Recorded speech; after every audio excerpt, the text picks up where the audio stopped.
President Trump and Republicans are prioritizing the cost of health care in their own way as the Obamacare subsidies will expire at the end of the year. Here's the president at the White House yesterday.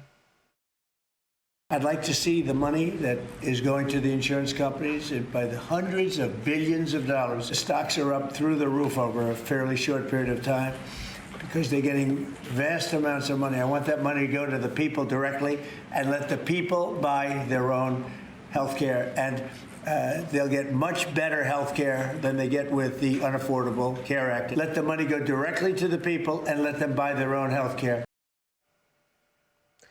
House Republicans passing a bill that they say will lower the cost of health care by roughly 11% for some Americans. Senate leaders, meanwhile, are close to a deal on a $5-bill appropriations package that would fund 85% to 90% of the federal government through fiscal year 2026. Joining me now is Missouri Congressman. He is chairman of the House Ways and Means Committee, Jason Smith. Mr. Chairman, welcome back. Great to see you. It's good to see you, Maria. So the fight over Obamacare subsidies is what caused the record 43-day government shutdown. We're ending the year here with no extension of these subsidies. What happens now? Well, let's just talk about these subsidies. I think it's super important for the viewers to understand. We've thought that these subsidies have waste, fraud, and abuse littered within it. And in fact, we asked the Congressional Accountability Office to investigate them, and they came back with some astonishing facts. 59,000 dead people being subsidized. We had one Social Security number alone tied to more than 125 different policies. And they even set up these fake accounts. They set up fake accounts, and 100% of their fake accounts were approved, and 90% were still being subsidized a year later. There's billions of dollars going to insurance companies, and in a lot of cases, there's not really an insured patient. Okay. So, I mean, I understand the issues, but we wrap up 2025 actually the same way or similar way that, you know, we wrapped up right before your August recess. So you come back January 6th, you'll have to deal with these expired Affordable Care Act subsidies then, right? I think the Senate has already spoken. The Senate voted them down. These are COVID-era programs that were created in the Democrats' American Rescue Plan, and then they were extended in the Inflation Reduction Act. When they expire on December 31st, Maria, it goes back to the original generous subsidies that was in the original Obamacare 15 years ago. Still, 93% of the 24 million people that's on it will have very, very generous subsidies. So what happens when you come back? You're talking about an appropriations minibus, right? 3 of the 12 passed last month, agriculture, leg branch, and VA, but you've got 5 teed up coming up when you get back. Then you've got the potential for a continuing resolution for the remaining sectors of government. You'll need another CR.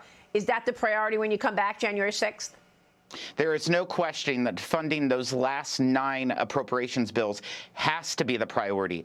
We have to get those through the House and the Senate and on the president's desk. I just hope that we'll have a partnership with the House Democrats, the Senate Democrats. I don't think anyone, Maria, wants to go through another shutdown, let alone another 43-day shutdown. Well, I can tell you right now, I spoke with Ro Khanna the other day, and he would not say that he would vote against a government shutdown. He says, though, we'll see. I want to see an alternative presented. And, you know, when we see the alternative presented, we'll see.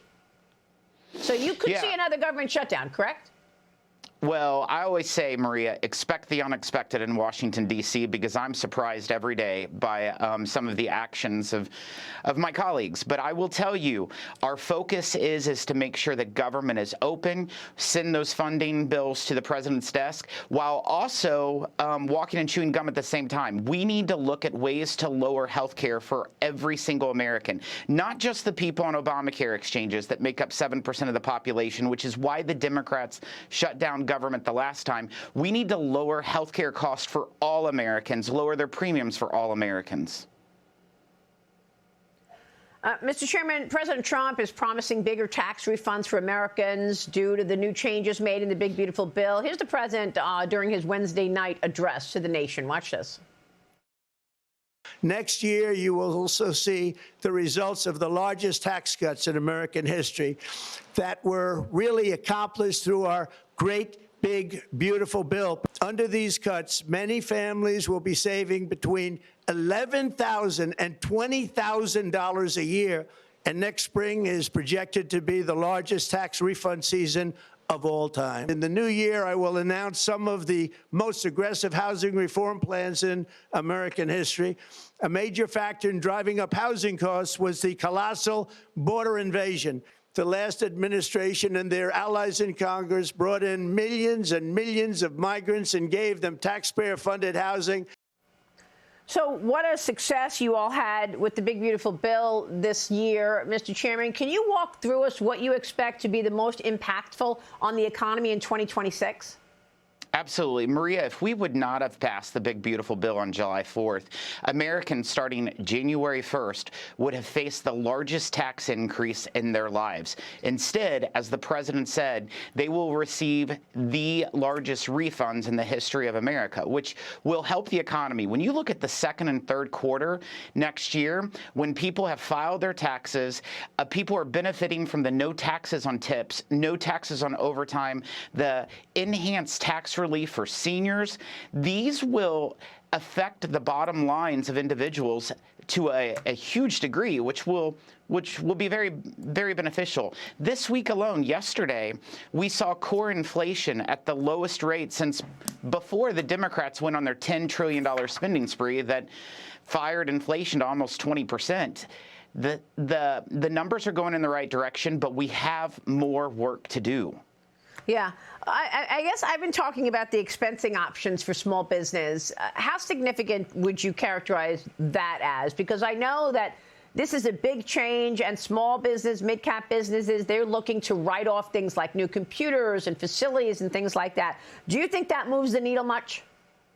It absolutely does. I actually think the bonus depreciation, or the 100% expensing that you're referring to, it will put jet fuel on the economy, because people will be able to make the investment in their businesses now instead of having to wait and for it to be allocated over 5 years or 10 years or 20 in some situations. Also, we have a tax provision in there that 100% expensing on new factories. And that goes along with what the president's doing in getting the $18 trillion of new investment into the United States. You could go the Trump accounts for every new child that's born, and you saw Michael Dell invest $6 billion to help in it. These are things that's going to transform the economy, and it's going to transform the lives of future generations. Yeah, and I've been saying the supply chain buildup, which President Trump has been leading, is really a national security issue as well.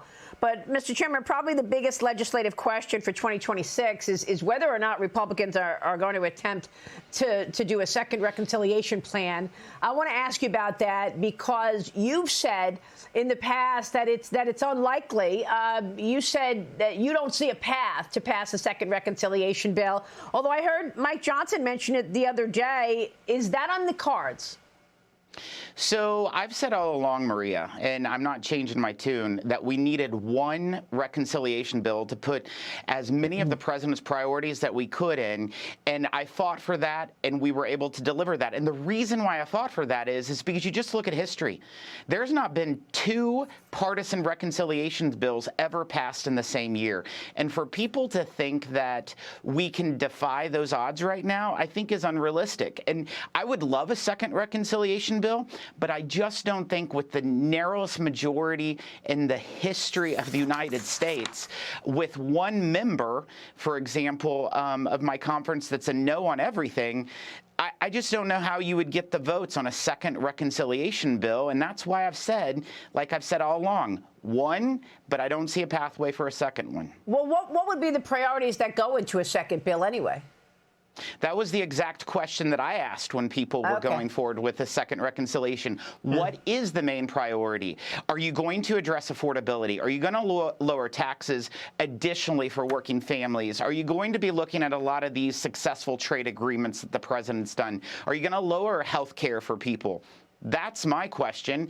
And until people can answer that, don't talk about a second one. Well, I mean, some people were talking about AI, power needs, affordability, defense, energy, and a capital gains cut, tax cut.